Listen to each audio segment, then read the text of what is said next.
أعوذ بالله من الشيطان الرجيم بسم الله الرحمن الرحيم إذا جاء نصر الله والفتح ورأيت الناس يدخلون في دين الله أفواجا فسبح بحمد ربك واستغفر إنه كان توابا صدق الله العظيم. رب مجھ کو بلائے گا میں کعبے کو دیکھوں گا وہ دن بھی تو آئے گا میں کعبے کو دیکھوں گا رب مجھ کو بلائے گا رمضان مبارک میں وہ سامنے کعبے کے رمضان مبارک میں وہ سامنے کعبے کے وہ سامنے کعبے کے افطار کرائے گا میں کعبے کو دیکھوں گا وہ دن بھی تو آئے گا میں کعبے کو دیکھوں گا رب مجھ کو بلائے گا مایوس نہیں ہوں میں اللہ کی رحمت سے مایوس نہیں ہوں میں اللہ کی رحمت سے اللہ کی رحمت سے وہ حج پہ بلائے گا میں کعبے کو دیکھوں گا وہ دن بھی تو آئے گا میں کعبے کو دیکھوں گا اللہ اللہ اللہ اللہ اللہ اللہ اللہ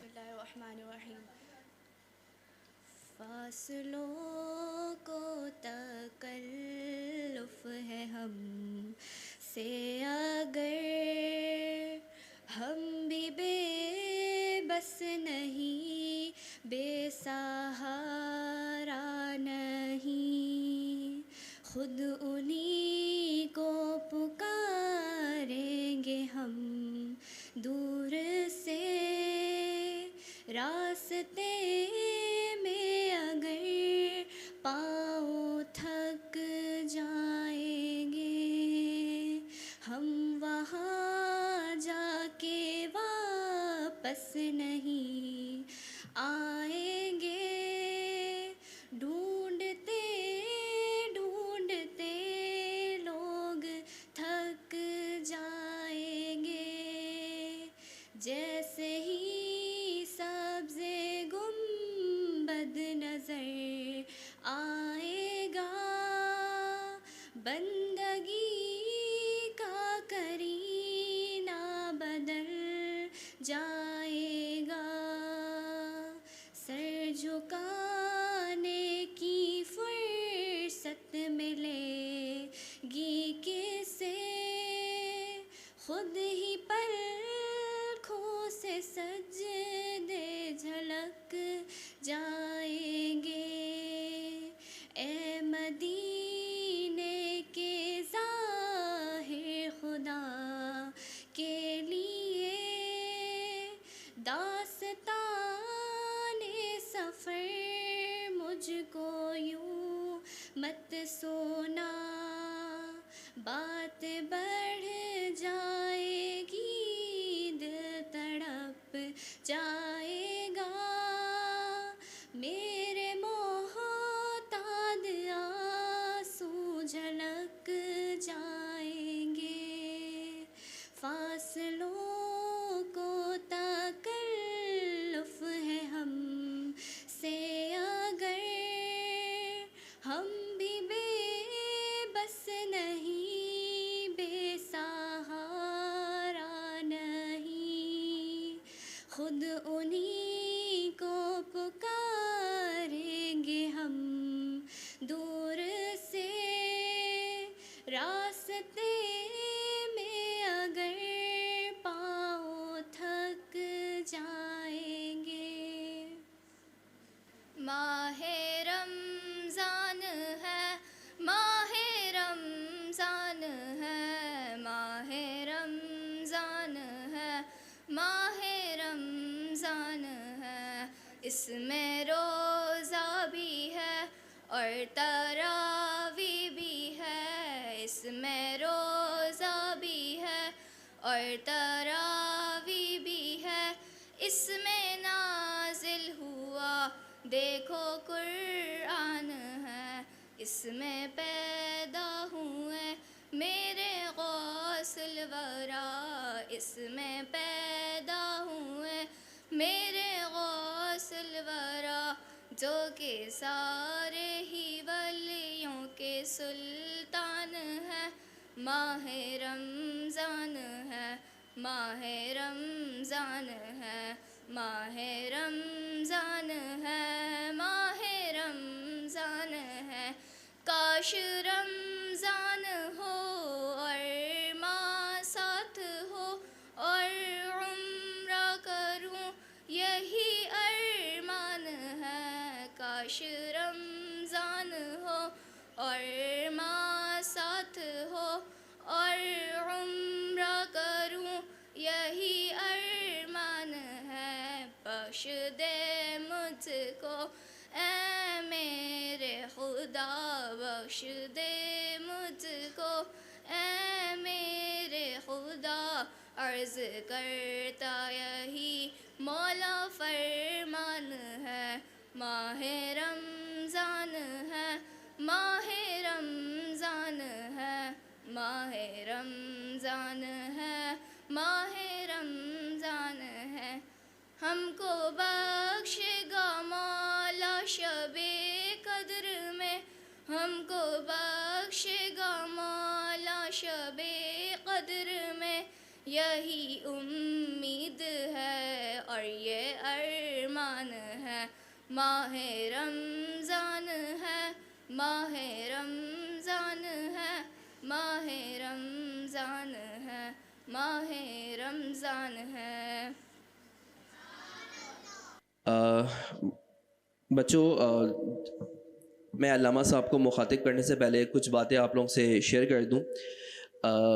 ویسے تو علامہ صاحب کو میجورٹی اسٹوڈنٹس یہاں پہ جو بیٹھے ہوئے وہ جانتے ہیں، لیکن میں اپنے خیالات جو شاید آپ لوگوں کو اکثر مجھ سے یہ پوچھا جاتا ہے کہ آپ کا جو یہ سلسلہ ہے نعت خوانی کا یا پھر جو بھی آپ کا مذہبی لگاؤ یہ کیوں ہے، تو میں نے آج تک یہ بات شیئر نہیں کی کسی سے، لیکن میں چاہوں گا کہ میں اس بات کو کروں۔ غالباً جب میں کلاس 6 اور 7 میں تھا نا، تو ہمارے قریبی جو مسجد ہے وہاں پہ ایک سلسلہ شروع کیا گیا تھا جون جولائی میں نا، اسلامک سمر کیمپ کے نام سے۔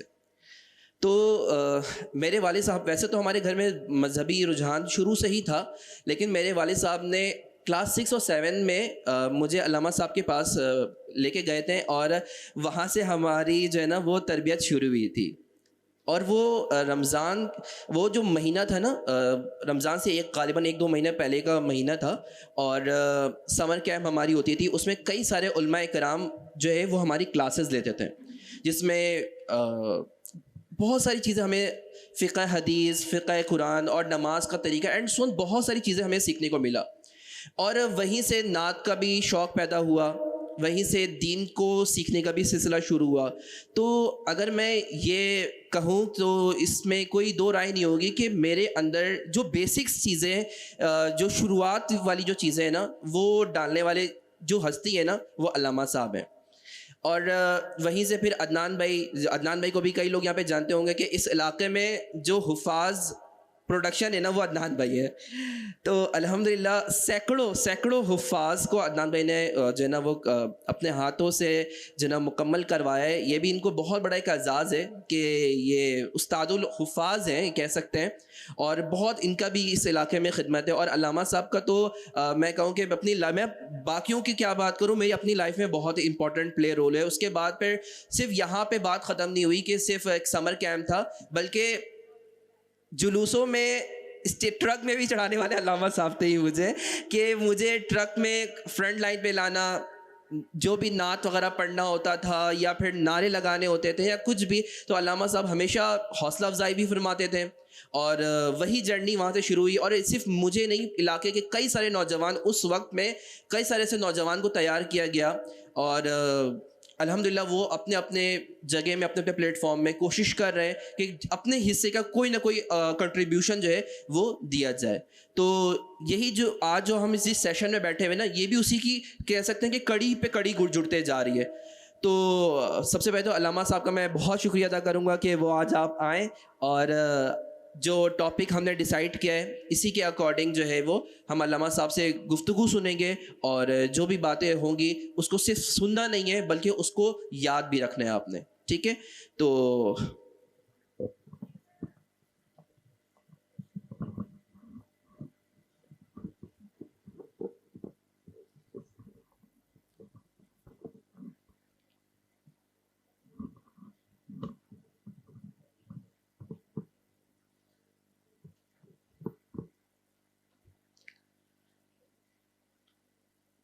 نحمده ونصلي ونسلم على رسوله الکریم. بھائی سر کے لیے کرسی لا دیں یہاں پہ. اما بعد فاعوذ باللہ من الشیطان الرجیم, بسم اللہ الرحمن الرحیم. فمن شہد منکم الشہر فلیصم. صدق اللہ العظیم وصدق رسولہ النبی الکریم الامین. الصلاۃ والسلام علیک یا رسول اللہ وعلی آلک و اصحابک یا حبیب اللہ. مولایا صلی وسلم دائما ابدا علی حبیبک خیر الخلق کلہم. یا رب بالمصطفیٰ بلغ مقاصدنا واغفر لنا ما مضى یا واسع الکرم. مولایا صلی وسلم دائما ابدا علی حبیبک خیر الخلق کلہم. حمد و صلات کی بات میرے معزز لائق صد احترام اساتذہ کرام, طلباء, طالبات, اور بالخصوص اس اسکول کے روح روا محترم سر فائق جمشید صاحب, السلام علیکم ورحمۃ اللہ وبرکاتہ.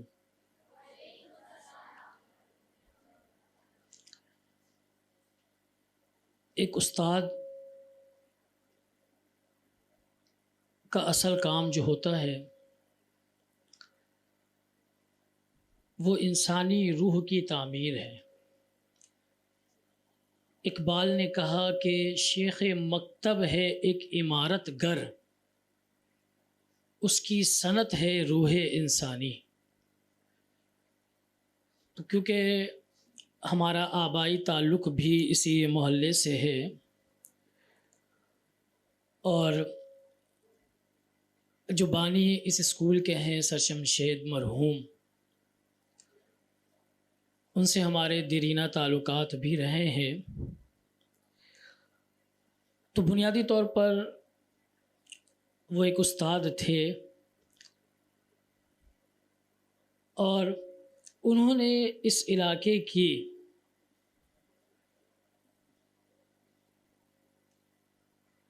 علمی تعمیر کے سلسلے میں اس اسکول کو تعمیر کیا اور انتہائی اہم کوششوں کاوشوں کے بعد اس مقام پر پہنچے ہیں، اور پھر ان کے صاحبزادے نے اس کو مزید اس کاروان کو آگے بڑھایا ہے۔ اللہ کی بارگاہ میں دعا گو ہیں کہ اللہ تبارک و تعالی بالخصوص سر جمشید مرحوم کی مغفرت عطا فرمائے، اور اس اسکول میں جو بچے تعلیم حاصل کر رہے ہیں ان کے لیے صدقہ جاریہ کا سبب ہو۔ ایک استاد ڈاکٹر بھی بناتا ہے، انجینئر بھی بناتا ہے، وکیل بھی بناتا ہے۔ استاد جو ہوتا ہے ایک بادشاہ گر ہے، وہ خود بادشاہ تو نہیں ہوتا لیکن وہ بادشاہ بنا دیتا ہے۔ تو اللہ تبارک و تعالیٰ ان کو، اور بالخصوص اب جو ان کے صاحبزادے سر فائق اس سلسلے کو آگے لے کر چل رہے ہیں، اللہ تعالیٰ انہیں استقامت عطا فرمائے، ان کے علم میں عمل میں برکتیں عطا فرمائے۔ اذان گرامی کے 2 دن کے بعد جو ہے وہ ماہ صیام کا سلسلہ ہے، تو طلباء بھی ہیں، طالبات بھی ہیں۔ بابا قوم نے کہا تھا کہ یہ قوم کے معمار ہیں، یہ بلڈر ہیں، یہ تعمیر کریں گے ملک کو، ملت کو۔ تو آپ کے ہاتھوں میں قوم کا مستقبل ہے، اور اس وقت جو فتنوں کا دور ہے اور معاملات ہیں، تو اس دور کے اندر اسکول لیول پر، کیونکہ میرا خود بھی تعلق ایجوکیشن سسٹم سے ہے، ایکیڈمک سسٹم سے، تو میں اس بات کو جانتا ہوں کہ اس وقت جو ہے اسکول کے طلباء کے اندر دین کی بیداری کا جو یہ سلسلہ ہے، پیارے دین کی پیاری باتیں، غالباً یہ 5واں سیشن ہے، تو یہ ایک اہم اسکول کی اسپیشلسٹی ہے، ایک آپ کے لیے ایک خصوصی سر کی طرف سے اہتمام انصرام ہے۔ تو ہم اپنے ٹاپک کی طرف آتے ہیں، یہ اسی سلسلے کی ایک کڑی ہے کہ ہم رمضان کیسے گزاریں، کس طرح سے کہ ہم رمضان کو اسپینڈ کریں، کس طرح سے ہم وقت جو ہے رمضان کا گزاریں۔ تو یقیناً یہ ایک اہم مرحلہ ہے، لیکن اس سے پہلے اس بات کو سمجھنے کی ضرورت ہے کہ آپ کے نزدیک کہ رمضان کی اہمیت کیا ہے، کیونکہ جب کسی چیز کے اندر آپ کی دلچسپی ہوتی ہے، اس کی اہمیت کا اندازہ ہوتا ہے، تو پھر آپ کو یہ بات سمجھ میں آتی ہے، اور یہ بات جو ہے ذہن میں حاضر ہوتی ہے کہ ہم جو آنے والی شخصیت ہے، مثال کے طور پر اگر کوئی فوج کا اونچے عہدے کا، رینک کا، جنرل کرنل سادہ لباس میں آئے اور آپ کو علم نہ ہو، تو پھر آپ اس کا استقبال، اس کو ویلکم ویسے نہیں کریں گے۔ لیکن اگر وہ اپنے فل یونیفارم میں آئے، اسٹار کے ساتھ آئے، اور آپ کو پتہ ہو کہ آنے والا فوجی جنرل یا کرنل ہے، تو پھر آپ کے دل کے اندر اس کا ایک رعب بھی ہوگا، اور پھر اس کی اہمیت کا اندازہ بھی ہوگا، پھر آپ اس کو ویلکم اور استقبال بھی اسی طرح سے کریں گے۔ تو اب یہ جو ماہ صیام آ رہا ہے، تو یہ ہے کیا؟ یاد رکھیے گا حضور علیہ السلام نے باقاعدہ اس کا استقبال فرمایا ہے۔ آپ علیہ السلام نے 1 دن پہلے رمضان سے، جو 30 یا 29 شعبان تھا، آپ علیہ الصلاۃ و تسلیم نے صحابہ کرام کو جمع فرمایا اور ایک خطبہ ارشاد فرمایا، اور آپ نے فرمایا کہ قد اظلکم علیکم شہر عظیم و شہر مبارک۔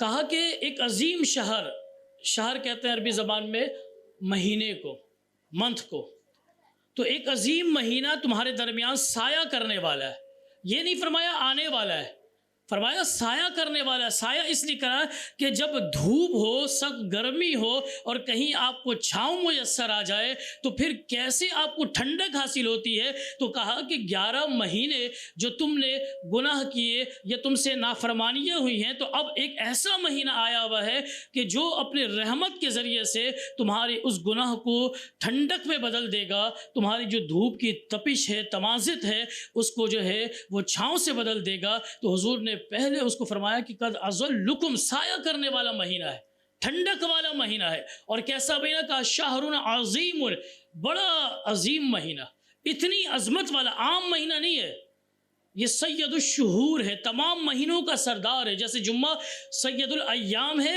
اسی طرح ماہ سیام جو ہے یہ سید الشہور ہے کہ پورے جو ہے مہینوں کا سردار ہے۔ اور ایسا سردار کہ کوئی اگر اس ماہ میں روزہ رکھ لے، اس کو اس کے مطابق جو اس کے حق ہیں اس کے مطابق اس کو ادا کر لے، اور اس ماہ کے اندر جو ہے روزہ اور عبادت کر لے، تو کہا کہ یہ اس کو بھی عظمت والا بنا دیتا ہے، عظمت والا بنا دیتا ہے۔ آپ کی کامیابی کا ایک دن ہوتا ہے نا جس کو کہتے ہیں ہم رزلٹ ڈے، نتیجے کا دن۔ تو نتیجے کا دن وہ ہوتا ہے کہ جس دن جو بچے محنت کرتے ہیں ان کے لیے بڑی خوشی کا دن ہے، ان کے لیے بڑے عظمت والا دن ہے۔ اچھا، اب محنت کرنے کے بعد جو رزلٹ آتا ہے، جو نتیجہ آتا ہے، وہ آپ کو عظیم بنا دیتا ہے۔ آپ اب یعنی جب رزلٹ آپ کا آ گیا، جب آپ نے اگلی کلاس میں جو ہے آپ چلے گئے، تو اب آپ پچھلی کلاس میں جو تھے وہ اب آپ نہیں ہیں، اب پوزیشن ہولڈر ہے، آپ نے اب اس پوزیشن کو برقرار رکھنا ہے۔ تو اب یہ جو رزلٹ تھا وہ آپ کو عظمت والا بنا دیتا ہے۔ یہ مہینہ بھی وہ ہے کہ جب یہ جائے گا اور جس نے اس کا حق ادا کر دیا، یہ آپ کو عظمت والا بنا کر جائے گا۔ آپ گناہ گار تھے، آپ کو گناہوں کو آپ کو معاف کروا کے جائے گا۔ آپ اگر جہنم میں کام کرنے والے، لے جانے والے کام کر رہے تھے، اب آپ کو جنتی بنا کر جائے گا۔ تو یہ وہ مہینہ ہے کہ اظلکم علیکم شہر عظیم، اور فرمایا وشہر مبارک، یہ برکت والا مہینہ ہے۔ کتنی برکتیں ہیں، کتنی برکتیں، میں آپ کو اس کا ایک اندازہ آپ کو بتاتا ہوں کہ آپ نماز پڑھتے ہیں، ہے کوئی نماز کا پابند جو اکثر نمازیں پڑھتا ہو؟ آپ میں سے ہے کوئی نماز کا پابند؟ ماشاءاللہ نہیں ہے تو پڑھا کریں، اکا دکا کر کے عادت ہو جاتی ہے۔ تو جب آپ نماز پڑھتے ہیں تو 5 نمازیں معراج پر مسلمانوں کو ملی ہیں، حضور علیہ السلام کو ملی ہیں تحفتاً۔ اچھا، نماز کتنی فرض تھی؟ 5، یا اللہ تعالیٰ نے پہلے کتنی دی تھی نمازیں؟ 50، بچی کتنی؟ 5۔ ثواب کتنے کا ملتا ہے؟ 50 کا ملتا ہے۔ کتنے کا؟ تو آپ پڑھتے ہیں 5 اور ثواب 50 کا۔ لیکن یہ رمضان اتنی برکت دے دیتا ہے عبادتوں کے اندر، آپ کو اتنا ثمرہ دے دیتا ہے کہ اب یہ رمضان کا جو ہے یہ چاند طلوع ہوا اور آپ نے روزہ رکھنا شروع کیا، آپ جیسے ہی اب آپ مغرب پڑھیں گے تو آپ جیسے چاند طلوع ہوا، اب آپ کو ایک نماز کا جو ثواب ہے وہ 5 کے برابر نہیں ہے، بلکہ وہ ایک نماز 70 کے برابر ہے۔ کتنے کے برابر؟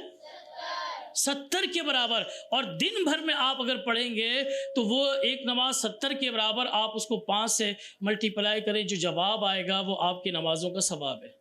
اور اس کے بعد پھر اتنی برکت ہے کہ ایک کا اجر پھر اللہ تبارک و تعالیٰ بڑھا کر دگنا چگنا عطا کرتا ہے۔ تو آپ ایک دن میں کئی 100 نمازوں کا ثواب جو ہے آپ کو ملنے والا ہے۔ 50 کو آپ ملٹی پلائی کریں جو ہے 70 کے ساتھ، ایک کا ثواب 50 کے جو ہے برابر تھا، یعنی دن بھر آپ پڑھ لیں تو ثواب زیادہ ہے۔ تو جب آپ اس کا ثواب پا رہے ہیں تو اب دن بھر میں آپ نے جو نمازیں ادا کی ہیں تو وہ آپ کی رمضان کے اعتبار سے 70 کے اعتبار سے آپ ملٹی پلائی کریں، 3500 نمازیں ایک دن میں پڑھنے پر آپ کو ثواب ملے گا۔ کتنی نمازیں؟ اب مجھے ایک بات بتاؤ، کوئی آپ کو 1 روپیہ کہے کہ ہمیں دو اور بدلے میں 3500 لے، کوئی ایسا دکاندار ملے گا آپ کو؟ کوئی ایسا سوداگر ملے گا؟ کوئی ایسا جو ہے آپ کے ساتھ بزنس مین ملے گا کہ اتنا آپ کو نفع دے؟ تو آپ اگر کوئی کہے کہ بھائی 1 روپیہ دو، میں آپ کو 3500 عطا کروں گا، یا آپ جو بھی آپ کے جو ہے ورڈ آتا ہے، جو بھی آپ کے جو ہے گنتی آتی ہے، آپ اس کو آنسر کر کے جب آپ کہیں کہ اتنا ہمیں بینیفٹ ہے، اتنا فائدہ ہے، تو اب آپ مجھے بتاؤ کہ کیا آپ اپنا نقصان کرنا چاہیں گے؟ بتائیں، ذرا منہ سے بولیں. طلبہ کی آواز تو کتنی تیز ہوتی ہے ہمیں پتہ ہے. ٹیچر ابھی صرف تبدیل کرتے ہیں پیریڈ اور طلبہ جو ہے نا اڑوس پڑوس سے جو ہے نا شکایتیں آ جاتی ہیں. تو لہٰذا آپ کی آواز تو بلند ہونی چاہیے نا. میں بالکل آپ جیسا ہی ہوں نا, کیونکہ میں دن بھر آپ ہی کے درمیان میں رہتا ہوں, طلبہ کے درمیان. میرا صبح سے شام تک اکیڈمک سیکشن ہے, مدرسہ ہے, ساری چیزوں کو میں دیکھتا ہوں. تو لہٰذا آپ جو ہے نا پریشان نہیں ہوئیے گا, میں آپ جیسا ہی ہوں. تو لہٰذا آپ جو ہے آپ ایک دن میں 3500 روپے کمانا چاہیں گے, نہیں کمانا چاہیں گے 1 روپے کے بدلے. تو لہٰذا جب آپ رمضان ایسا مہینہ آ رہا ہے, اتنی برکت کہ آپ نے ایک دن میں نمازیں پڑھی ہیں 5, آپ کو 3500 کا ثواب ہے. اگر آپ اس سے محروم رہ جائیں تو آپ جیسا کوئی اور خسارہ اٹھانے والا ہوگا تو پھر چھوڑیں گے نماز. کتنی جو آپ اللہ رب العزت نے یہ جب مہینہ آ رہا ہے برکت والا, اس کا جو ہے شیڈول بھی دیا. آپ اسکول آتے ہیں نا تو آپ کا 5, 6, 7 جو بھی آپ کا ٹائم ٹیبل ہوتا ہے پیریڈ کا وہ لگا ہوا ہوتا ہے. ایسا نہیں ہوتا کہ سر نے صبح بتانا آج یہ شیڈول ہے. پورے سال کا شیڈول پہلے بن جاتا ہے, جو ہے ایگزامینیشن کا پورا شیڈول بن جاتا ہے, ساری چیزیں پہلے سے. تو اللہ رب العزت نے رمضان کا شیڈول بھی بتا دیا, دن کا شیڈول بھی بتایا ہے اور رات کا بھی بتایا. رات کا بھی بتایا, کہا کہ من صام رمضان ایمانا و احتسابا, کہا کہ جس نے دن کا نصاب یہ ہے, دن کا پیریڈ یہ ہے کہ آپ نے ثواب اور احتساب کی نیت سے روزے رکھنے. دن میں کیا کرنا ہے؟ روزہ رکھنا. کیا کرنا ہے؟ کیونکہ آپ میں سے اکثر وہ ہوں گے جو بچے تو روزہ رکھنا چاہتے ہیں, وہ ہمارے آج کل تھوڑے سے بڑے لوگ ہیں جو بچنا چاہتے ہیں, لیکن جو بچے ہوتے ہیں نا ان کے اندر بڑا جذبہ ہے ہمارے, تو وہ چاہتے ہیں کہ 8 سال کے 10 سال کے وہ اماں کو کہتے ہیں ہمیں اٹھاؤ, تو آپ روزہ رکھنا چاہیں گے. تو اب کہا کہ دن کا نصاب ہے کہ آپ نے روزہ رکھنا ہے. اور روزہ کیسے رکھنا ہے؟ لڑنا بھی نہیں ہے, جھگڑنا بھی نہیں ہے, اپنی آنکھوں کو بھی, کانوں کو بھی, زبان کو بھی محفوظ رکھنا. ورنہ حضور علیہ السلام نے فرمایا کہ جو جھگڑتا بھی ہے, آنکھوں سے بھی گناہ کرتا ہے, زبان سے بھی گناہ کرتا ہے, اور سارے کام کر رہا ہے لیکن روزہ دار ہے, تو اللہ تعالیٰ کو ایسے روزے دار کی کوئی پرواہ نہیں ہے. فرمایا کہ اس کا روزہ دار ایسا ہے جیسے وہ بھوکا پیاسا, اس پر کوئی ثواب نہیں. اور رات کا بھی نصاب بتایا, کہا کہ من قام رمضان ایمانا و احتسابا, کہ رات میں آپ نے تراویح ادا کرنی. کیا کرنی ہے؟ تراویح ادا کرنی. تو اب دن کا روزہ ہے اور رات میں تراویح ہے. تراویح سنت موقدہ ہے. روزہ کیا ہے؟ فرض واجب سنت ہے. روزہ فرض ہے. جو اس مہینے کو پالے, میں نے سورۃ البقرہ کی آیت نمبر 185 تلاوت کی, کہا فمن شہید منکم الشہر فلیصم, جو اس مہینے کو پائے اس کا روزہ رکھے. تو اب یہ روزہ فرض ہے اور تراویح سنت موقدہ ہے. دونوں کے اندر الگ الگ ہے نا. ایک ہوتا ہے کہ بھائی آپ نے پیپر آیا آپ کا, کہ اس میں ایک سوال نمبر 1 لازمی ہے, باقی چوائس ہے آپ کو, تو لازمی کے نمبر زیادہ ہوتے ہیں نا, اور چوائس میں جو ہے آپ کو آپشن ہوتا ہے, آپ چھوڑ دیں پھر کم بیش اس میں نمبر کم ہوتے ہیں. لیکن لازمی سوال آپ کو کرنا ہے, اگر وہ نہ کریں گے تو زیادہ نمبر آپ کے کٹ جائیں گے. تو لہٰذا دونوں کا جو لیول ہے وہ الگ الگ ہے, کہ وہ سنت موقدہ ہے اگر, اور وہ جو ہے فرض ہے. فرض وہ ہوتا ہے جس کا کرنا لازم, وہ نہ کرے گا تو بندہ گناہ کبیرہ ہے, اور جب تک ادا نہ کرے گا وہ اس کے ذمے رہے گا کہ اللہ کی بارگاہ میں اس سے سوال ہوگا. لیکن سنت موقدہ کی کچھ صورتیں ہیں کہ اگر آپ کبھی چھوڑ دیں تو پھر آپ پر عتاب نہیں ہے, لیکن عادت بنا لیں گے تو پھر آپ پر سختی کی جائے گی, اس کا گناہ ملے گا. تو اب دونوں کا درجہ الگ الگ ہے, لیکن دونوں کا ٹائم ٹیبل تو دیا کہ دن میں کیا کرنا ہے, دن میں کیا کرنا ہے, روزہ رکھنا, اور رات میں تراویح کی نماز ادا کرنی. اچھا, دونوں کا اجر کیا ملے گا؟ آپ مجھے بتائیں کہ آپ کے یہاں کوئی فرسٹ آتا ہے اور سیکنڈ آتا ہے تو دونوں کی شیلڈ برابر ہوتی ہے, عہدہ برابر ہوتا ہے؟ بتائیں نا, نہیں ہوتا.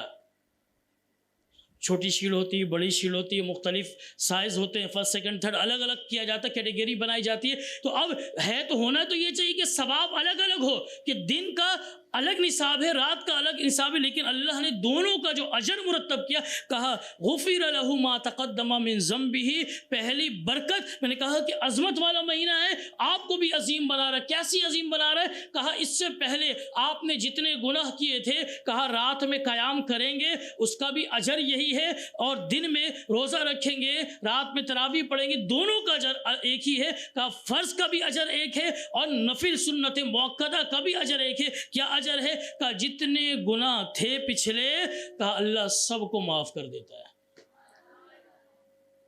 سب کو معاف کر دیتا ہے۔ بھائی آپ جاتے ہیں نا کبھی آفس میں، اگر کسی جو پرنسپل آفس ہوتا ہے، سب سے زیادہ بچے اس میں ڈرتے ہیں جانے میں، پاؤں کانپتے ہیں، پتہ نہیں کیا کیا خیالات آتے ہیں، پھر کیا دل میں سوچتے ہیں کہ بس ایک دفعہ آج موقع مل جائے، آج کے بعد پھر میں نے یہ غلطی دہرانی نہیں ہے، کسی طرح آج کی بچت ہو جائے۔ تو اب دیکھیں کہ گناہ ہیں آپ کے پاس، غلطیاں آپ کے پاس ہیں، اب آپ کی ساری غلطیوں کو اللہ تبارک و تعالیٰ بالکل ایسے کر دے گا جیسے کہ آپ جو ہے اپنے اب تک گناہ آپ نے کیا نہیں تھا، آپ نے اب تک جو ہے گناہ کیا نہیں تھا۔ اللہ تبارک و تعالیٰ آپ کے ساتھ ایسا معاملہ کر دے گا، چاہے وہ رات میں آپ جو ہے تراویح کی نماز ادا کریں یا پھر دن میں جو ہے نا آپ جو ہے روزہ رکھیں، یہ دونوں کا اجر برابر ہے۔ یہ کتنا کہ آپ کے یہاں اسکولوں میں انسانوں کا سسٹم یہ نہیں ہے کہ جو فرسٹ آئے گا سیکنڈ آئے گا اس کا لیول برابر ہے، لیکن اللہ نے دونوں کا درجہ، فرض اور جو سنت تھا، دونوں کا جو اجر مرتب دیا، ثواب دیا، وہ دونوں ایک ہی دیا۔ تو ہے نا یہ برکت والا مہینہ؟ بتائیں، آ رہی بات سمجھ میں؟ تو بتائیں، ہے برکت والا؟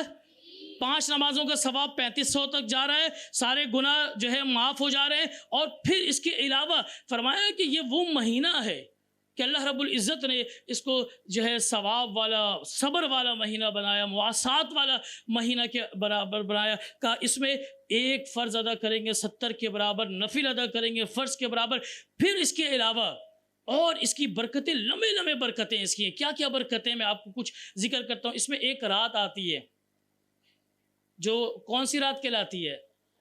شب قدر۔ یہ جو ہے کتنے مہینوں سے بہتر ہے؟ اس میں جو ہے عبادت کرنا کتنے مہینوں سے بہتر ہے؟ 1000 مہینوں سے۔ بچیاں نا ہمیشہ آگے رہتی ہیں، ہمارے یہاں بھی ایسا ہی ہے، بچے ذرا سا جو ہے نا، ہاں شرارتوں میں بچے آگے ہیں، رزلٹ میں بھی ایسا ہی ہوتا ہوگا۔ ہاں تو اب جو ہے جو 1000 مہینوں سے بہتر ایک رات کی عبادت ہے۔ اور یہ جو رمضان ہے، اس کے علاوہ آپ میں سے اگر کوئی کسی کو افطار کروائے، کوئی چاہتا ہے آپ خود بھی کھانا چاہتے ہیں یا دوسروں کو بھی کھلانا چاہتے ہیں، حضور نے فرمایا وَشَهْرُ الْمُوَاسَات، غم خواری کا مہینہ ہے، دوسروں کا غم کرنے کا مہینہ ہے۔ تو جہاں آپ بھوک پیاس برداشت کرتے ہیں، اگر کسی کو آپ افطار کرائیں تو اس کا بھی بڑا اجر ہے۔ اس مہینے کے اندر کتنا بڑا اجر ہے اور کتنا اہم اجر ہے۔ میں آپ کو ایک حدیث مبارکہ حضور علیہ السلام کی بڑی طویل حدیث ہے، میں اس کو میں سے صرف وقت کے اعتبار سے شارٹ جو ہے پوائنٹ آپ کے سامنے رکھ رہا ہوں۔ حضور علیہ السلام نے فرمایا کہ من فطر فیہ صائما، جس نے اس مہینے میں کسی روزہ دار کو افطار کروایا۔ کس کو افطار کروایا؟ روزہ دار کو۔ تو اس کے لیے ثواب کیا ہے؟ فرمایا کہ اس کے لیے ثواب یہ ہے کہ اس کے پچھلے جتنے گناہ ہیں وہ معاف فرما رہا ہے، وہ مغفرتاً لذنوبہ وعتق رقبتہ، اور اس کو جہنم سے آزادی ہے۔ 2 ثواب ہے، ایک کہ اس کو جو ہے جہنم سے آزادی، اور ایک اس کو سارے گناہ اس کے کیا ہیں؟ معاف ہیں، صرف ایک دن کسی کو افطاری کرانے پر۔ کتنے افطاری کرانے پر؟ اب کبھی ایسا ہو سکتا ہے کہ بندہ اتنا غریب ہے، اس کے پاس اتنا کچھ ہے ہی نہیں کہ افطاری کرا سکے، ایسا ہو سکتا ہے نا؟ تو اب کیا کریں؟ تو ایسے صحابہ نے، انہوں نے کیونکہ اجر چاہنا تھا، ان کا مقصد تھا کہ ہمیں نیکیاں زیادہ ملے، تو انہوں نے سوال کیا کہ یا رسول اللہ صلی اللہ علیہ وسلم، ہم میں سے ہر کوئی تو ایسا دولت مند نہیں ہوتا جو پیسے جو ہے نا خرچ کر دے اور جو افطاری جو ہے پورے پیٹ بھر کے کرا دے، تو کیا ہم تو اجر سے محروم رہ جائیں گے؟ تو میرے آقا علیہ السلام نے فرمایا کہ یہ اجر اس کے لیے بھی ہے کہ کل لبن مزکۃ، کہ جس نے ایک دودھ کے گھونٹ سے بھی کسی روزہ دار کو افطار کرایا۔ کیونکہ عرب کے اندر بکریاں، چاہے غربت ہو، بکریاں ہوتی تھی، اونٹنیاں ہوتی تھی، تو دودھ جو ہے ان کے عام استعمال میں تھا۔ تو کہا اگر کوئی اونٹ کے دودھ یا بکریوں کے دودھ سے بھی اگر ایک گھونٹ سے بھی جو ہے کسی کو افطار کرائے گا تو اس کو بھی یہ ثواب ہے۔ اب دیکھو غریب کا بھی خیال رکھا۔ پھر فرمایا کہ اگر کوئی ایک کھجور سے بھی وتمرتن، ایک کھجور سے بھی جو ہے کسی کو افطار کرائے گا تو اس کے بھی گناہ معاف ہیں اور اس کو بھی جہنم سے نجات ہے۔ کہا کہ اگر کوئی ایک گھونٹ پانی سے بھی افطار کرائے گا تو اس کے لیے بھی یہی اجر ہے، یعنی جو پیٹ بھر کر کھلائے گا اس کے لیے بھی، جو ایک گھونٹ دودھ سے، ایک گھونٹ پانی سے، یا ایک جو ہے کھجور کے ٹکڑے سے روزہ افطار کرائے گا اس کے لیے بھی یہ اجر و ثواب ہے۔ تو یہ مہینہ اجر اور ثواب والا ہے۔ اچھا، اب سب کو تو مل گیا، لیکن اب کوئی شخص ہے جو پیٹ بھر کے کراتا ہے، پوری پلیٹ دیتا ہے، تو اب مجھے بتائیں کیا اس کا ثواب الگ ہونا چاہیے نہیں ہونا چاہیے؟ بتائیں، منہ سے بولیں۔ جواب ہونا چاہیے۔ تو حضور، اب وہ صحابی کھڑے ہو گئے، کہا یا رسول اللہ اگر کوئی پیٹ بھر کر کھلائے اس کے لیے کیا اجر ہے؟ تو میرے آقا علیہ السلام نے فرمایا کہ اس کے لیے اجر یہ ہے کہ گرمی کے دن میں آپ پیاس برداشت کرتے ہو نا، ہر تھوڑی دیر کے بعد ٹیچر سے کہتے ہو کہ کیا پانی پی سکتا ہوں، میں پانی پی سکتا ہوں، پانی پینے کے لیے جائیں۔ یہ بچے زیادہ، طالب علموں کو زیادہ پیاس لگتی ہے۔ تو اب مجھے بتائیں کہ پیاس کا آپ کو احساس ہوتا ہے؟ تو کہا ایک دن ایسا ہوگا جو 50,000 سال کا ہے۔ کون سا دن ہے؟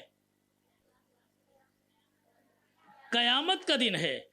سورج جو ہے نا تھوڑا سا گرمیوں میں نیچے آ جائے، 2 مہینے کی چھٹیاں لے کے بیٹھتے ہیں، گرمیوں کی چھٹی ہے نا ہمارے یہاں، تو آپ سوچیں 1.25 میل پر ہے زمین تانبے کی۔ تانبے کا ذکر اس لیے کہ تانبا جو ہوتا ہے نا جلدی گرم ہوتا ہے اور دیر تک گرم رہتا ہے۔ یاد رکھیے گا، یہ پہلے جو ہے نا یہ کاپر چلتا تھا بجلی کے تاروں میں بھی، تو اس کی وجہ یہی تھی کہ وولٹیج جو ہے زیادہ تیزی سے جو ہے سپلائی کرتا ہے۔ تو تانبا 1.25 میل پر سورج ہے، اور کوئی اپنے گھٹنوں تک، کوئی اپنے سینوں تک، کوئی اپنے جو ہے نا کاندھوں تک جو ہے پسینے میں ڈوبا ہوگا، اس وقت پانی کی کیسے ضرورت ہوگی؟ تو میرے آقا نے فرمایا کوئی پیٹ بھر کر افطاری کرائے گا تو کہا کہ کل قیامت کے دن اس کو حوض کوثر سے میں پانی پلاؤں گا، اور ایسا پانی وہ ہوگا کہ جب تک وہ 50,000 سال کا دن گزر نہ جائے گا وہ جنت میں نہ پہنچے گا، اس کو پیاس لگے گی نہیں۔ تو اب ایک ایسا مہینہ آنے والا۔ اچھا، آپ طلباء ہیں، طالبات ہیں، ایک طالب علم کیسے گزارے؟ طلباء جو ہے نا رمضان میں ریلیف ڈھونڈتے ہیں، تو حضور علیہ السلام نے ملازموں کے لیے ریلیف کا حکم دیا ہے، لیکن ہم طلباء کو بھی ریلیف دیتے ہیں، 1 گھنٹے کا جو ہے فرق پڑ جاتا ہے، اس اساتذہ کو بھی دیتے ہیں۔ تو یاد رکھیے گا رمضان اس لیے نہیں آتا کہ وہ آپ کی تعلیم پر جو ہے اثر ڈالے، رمضان تو برکت کا کہ وہ تعلیم میں برکت دے۔ اور اس کا طریقہ کار کیا ہے کہ آپ شیڈول بنائیں۔ آپ ایک طالب علم کیسے ماہ صیام کو گزارے گا؟ پہلے آپ نے ساری، میں نے بھی تقریباً 20 سے 22 منٹ آپ کو اس کی فضیلت بتائی ہے۔ یہ عام مہینہ نہیں ہے، اگر آپ نے اس کو ضائع کر دیا نا، حضور علیہ السلام نے فرمایا کہ ہلاکت ہے۔ حضرت جبرائیل کھڑے ہوئے 3 سیڑھیوں پر حضور چڑھے تو تینوں پر آمین کہا تھا۔ تینوں باتیں میں آپ کے سامنے رکھ دیتا۔ حضور نے کہا آمین، پھر کہا آمین، پھر کہا آمین۔ صحابہ نے پوچھا کیوں آپ نے آمین کہا پہلی سیڑھی پر پہنچا تو میرے آقا علیہ السلام نے فرمایا کہ وہ شخص کے لیے حضرت جبرائیل نے دعا کی کہ ہلاکت ہے جس نے اپنے ماں باپ کو یا دونوں میں سے کسی ایک کو بڑھاپے میں پایا اور ان کی خدمت کے لیے کر کے جنت حاصل نہ کی، تو اس کے لیے ہلاکت ہے۔ پھر فرمایا دوسری سیڑھی پر پہنچے تو کہا کہ جس نے میرا نام سنا اور مجھ پر درود نہ پڑا تو اس کے لیے ہلاکت ہے، تو میں نے کہا آمین۔ کہا تیسری سیڑھی پر کہ ماہ صیام رمضان کو پایا اور اس نے اعمال کر کے جنت نہ کمایا تو اس کے لیے ہلاکت۔ تو اگر کوئی رمضان اس لیے نہیں آتا کہ آپ عید کی تیاری کریں، عید بھی اسی کے لیے، عید الجائزہ، عید انعام کا دن ہے۔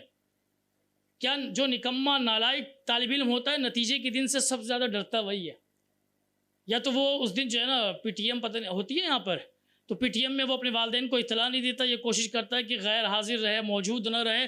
تو اب وہ جو نتیجے کا دن ہوتا ہے اس سے کون ڈرتا؟ نکما نالائق۔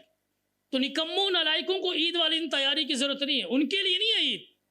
عید ان کے لیے ہے جنہوں نے عبادت کر کے اس ماہ کو اللہ کے لیے گزارا، اس ماہ کے روزے رکھے، اعتکاف اگر جو ہے کر سکتے ہیں اعتکاف کیا، ان کے لیے۔ اب ایک طالب علم صبح کیا کرے؟ دیکھیں اپنی روٹین بنا لیں، روٹین بنا لیں۔ آپ اساتذہ بیٹھے ہیں، ہمارے سر بیٹھے ہیں، آپ ان سے پوچھ لیں ساری زندگی روٹین کے مطابق گزارتے ہیں، ایسا ہی نا؟ آپ کے اسکول میں آنے کا وقت ہے، اسکول سے جانے کا وقت ہے، پیریڈ کا وقت ہے، امتحان کا شیڈول ہوتا ہے، نتیجے کا شیڈول ہوتا ہے، اگلی کلاسوں میں جانے کے لیے پہلے سے سب چیزیں جو ہے شیڈول کے مطابق، اللہ تعالیٰ نے بھی ہر چیز شیڈول کے مطابق، نمازوں کا وقت، روزوں کا وقت، حج کا دن، یہ سارے شیڈول کے مطابق، جدول کے مطابق جو ہے نا آپ کے اسکیجول ہوتا ہے، اس کے مطابق چلتا ہے، کوئی وقت کی بہار نہیں ہے۔ تو لہٰذا آپ بھی اپنا ایک روٹین ورک بنائیں۔ موبائل استعمال کرتے ہیں نا, کوئی وقت نہیں ہے. اس زمانے میں جو ہمارے طالب علموں کا حال ہے وہ برا ہے. تو اب آپ نے اپنا وقت جو گزارنا ہے تھوڑا سا کوشش کریں, جو میں روٹین آپ کو بتا رہا ہوں اس کے مطابق گزاریں. وہ وقت یہ ہے کہ سب سے پہلے آپ نے, اگر صبح سے آپ جب سحری کے لیے اٹھتے ہیں تو 5-10 منٹ پہلے اٹھیں. یہ وہ وقت ہوتا ہے جو تہجد کا وقت ہے. کون سا وقت ہے؟ یہ وہ وقت ہے کہ اگر بندہ اس وقت 2 رکعت بھی تہجد کی نیت سے پڑھ لے, رب تعالیٰ اس کی طرف مسکرا کر دیکھتا ہے. آپ کا رب آپ کی طرف ٹیچر مسکرا کر دیکھ لے تو اس دن پورے دن جو ہے اسٹوڈنٹ سینہ چوڑا کر کے گھومتا ہے کہ آج تو میں اپنے جو ہے نا استاد کا فیوریٹ بن گیا.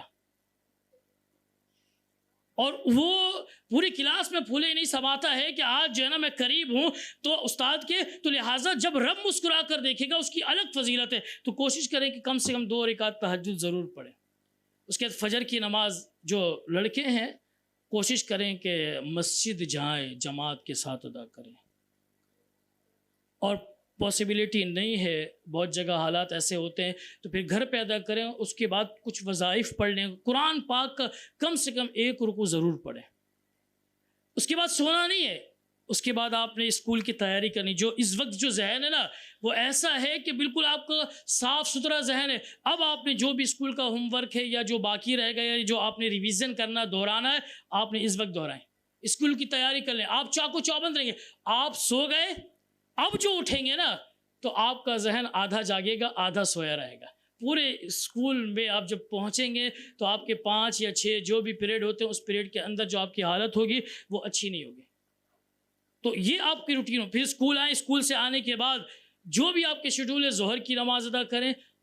اس کے بعد تھوڑا قیلولہ کریں. حضور نے قیلولہ سنت ہے, آرام کرنا, تھوڑی دیر آپ ضرور آرام کریں. اس کے بعد اٹھیں, آپ کا جو اسکول کا ہوم ورک ہے, جو روٹین کے کام ہے امی کے ابو کے گھر کے, وہ آپ کام کریں.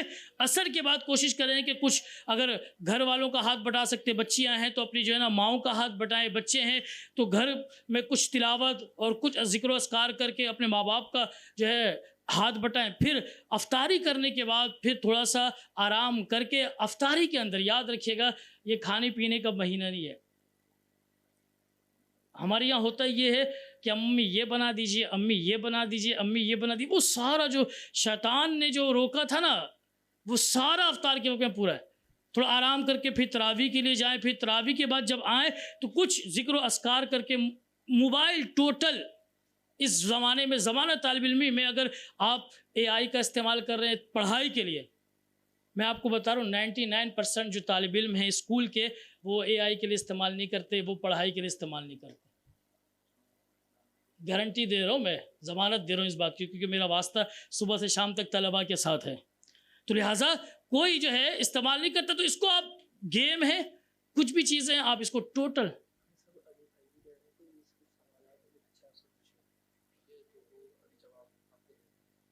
تو اب ٹوٹل جو ہے آپ اس کو جو ہے نا بند کر دیں موبائل کو, اور پھر اپنی روٹین کو شیڈول کے ساتھ چلائیں. اپنے آرام کا خیال کریں, گھر والوں کا خیال کریں. جھگڑا نہیں, تعلیم میں رکاوٹ روزہ نہیں ہے, تعلیم اور بڑھاتا ہے روزہ کو. روزہ جو ہے تعلیم کے ساتھ چلتا ہے. تو ان چیزوں کا خیال رکھیں. اس طرح ماہ صیام گزاریں گے تو اللہ تبارک و تعالیٰ آپ کو کی مغفرت بھی فرمائے گا. لیکن اگر آپ نے روٹین ورک میں 11 مہینوں کی طرح جو ہے آپ نے اس ماہ کو گزارا تو پھر آپ کے ساتھ معاملہ وہی رہے گا کہ میں مکے بھی گیا, کربلا بھی گیا, مدینے بھی گیا, لیکن جیسا گیا میں ویسے ہی واپس آ گیا, کوئی فرق نہیں پڑا. تو لہٰذا آپ کوشش کریں کہ روٹین کے مطابق. آپ اتنے اچھے ادارے میں ہیں کہ جہاں کے جو آنر ہیں, جو پرنسپل ہیں, ڈائریکٹر ہیں, ان کا دین سے شغف ہے, دین سے تعلق ہے, دینی لوگوں میں رہتے ہیں, روحانی طور پر بھی اور علمی طور پر بھی ان سے استفادہ کریں, افادہ کریں. اللہ رب العزت اللہ تبارک و تعالیٰ جو ہے ہم سب کو ماہ صیام کی برکتیں اور سعادتیں نصیب عطا فرمائے. وآخر دعوانا ان الحمد للہ رب العالمین. آپ کی جو سوالات ہیں آپ ارشاد فرمائیں. السلام علیکم. میں کلاس 6 کی طالبہ ہوں اور علامہ صاحب میرا آپ سے سوال ہے کہ اگر کوئی جان بوجھ کر روزے کو توڑ دے تو اس کے بارے میں کیا حکم ہے؟ وعلیکم السلام. اگر کوئی جان بوجھ کر روزہ توڑ دیتا ہے تو اس کے لیے بڑا سخت وعید ہے. ایک ہے روزہ جان بوجھ کر چھوڑنا, اور ایک ہے توڑنا. دیکھیے چھوڑ دیا ہے جان بوجھ کر, تو اس کے لیے تو میرے آقا علیہ السلام نے فرمایا کہ سارے زمانے میں یعنی پوری زندگی وہ اس روزے کی قضا کرتا رہے گا, ادا نہیں ہوگا. تو جان بوجھ کر تو چھوڑے نہ.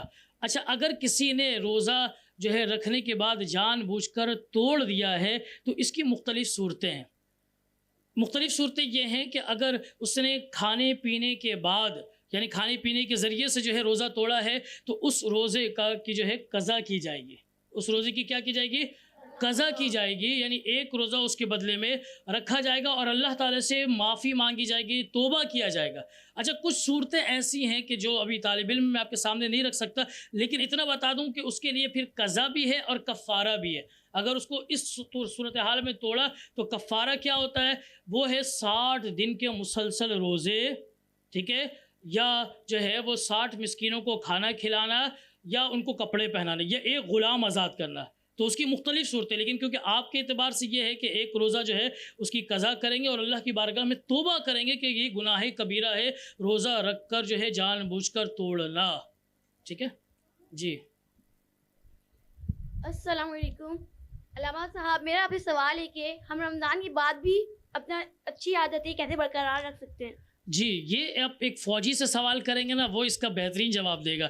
فوجی کو کچھ عرصہ ٹریننگ دیا جاتا ہے, ٹریننگ دینے کے بعد پھر ایسا نہیں ہوتا, کبھی کبھی اس کی مشقیں ہوتی ہیں تو سال میں آپ کو ایک مشق کرانے کا مہینہ آ رہا ہے, ٹریننگ کا مہینہ آ رہا ہے. اس ٹریننگ کے اندر آپ کے کیا ہوا کہ شیطان بھی قید ہے, جنت کے دروازے بھی کھلے ہیں, جہنم کے دروازے بھی بند ہیں. اب اس کا اثر یہ ہونا چاہیے کہ رمضان کے بعد بھی وقتاً فوقتاً, مثال کے طور پر آپ نے 1 مہینہ روزہ رکھ لیا, اب آپ شوال کے 6 دن کے روزے رکھے جاتے ہیں تو وہ روزے رکھیں.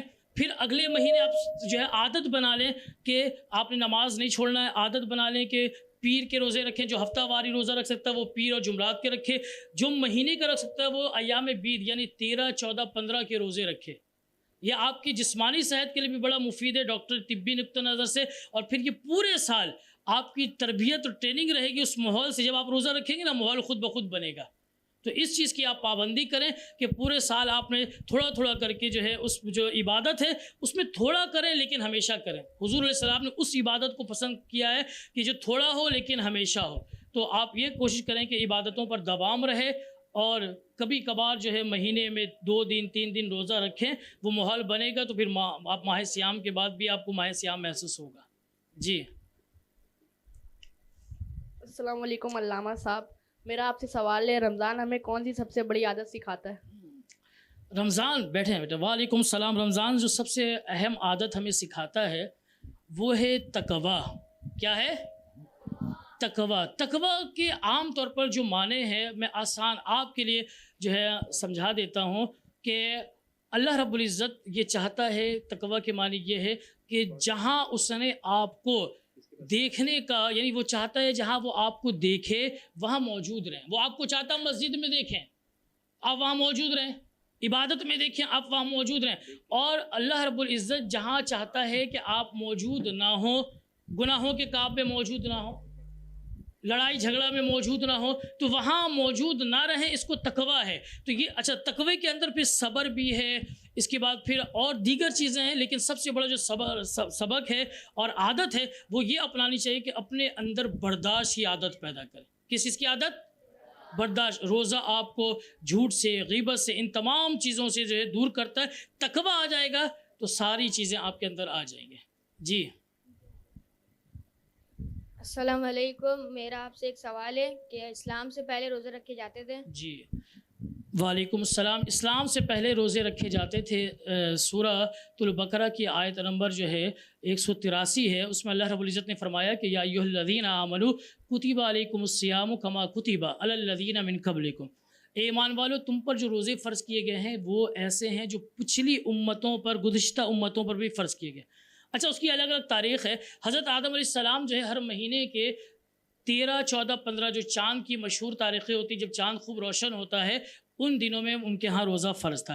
حضرت داؤد علیہ السلام صوم داؤدی رکھا کرتے تھے، ایک دن روزہ ایک دن افطار، یعنی 6 مہینے روزہ ہوتا تھا آپ کا اور 6 مہینے جو ہے آپ افطار کیا کرتے تھے۔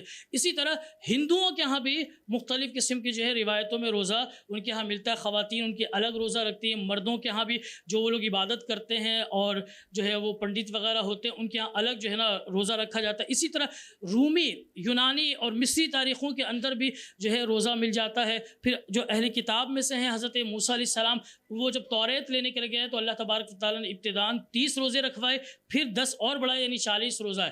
ان کے یہاں کفارے کا، حضرت عیسیٰ علیہ السلام کے ہاں، عیسائیوں کے ہاں 40 روزہ کفارے کا ہے۔ جب ان کو نبوت کا اظہار فرمایا اس سے پہلے آپ نے 40 روزے رکھے، تو ان کے ہاں آج بھی یہ تصور ہے۔ ہفتے کا دن آج بھی یہودی جو ہے وہ ان کے ہاں ایک دن جو ہے، جو بخت نصر بابلی نے ان پر حملہ کیا تھا، تو ہفتے کے دن جو ہے وہ اس دن کی یاد میں آج بھی ان کے ہاں روزہ جو ہے وہ رکھا جاتا ہے۔ تو روزہ کوئی نئی چیز نہیں ہے، بلکہ یہ پرانی اور مختلف جو ہے صورتوں کے ساتھ اور مختلف جو ہے عادات کے ساتھ پچھلی امتوں میں بھی فرض رہی ہے۔ اور کسی کا کوئی کوشچن ہے؟ گرلز کے سائڈ سے پوچھنا، کوئی کوشچن اگر کسی کو کرنا ہے اس کے علاوہ بھی؟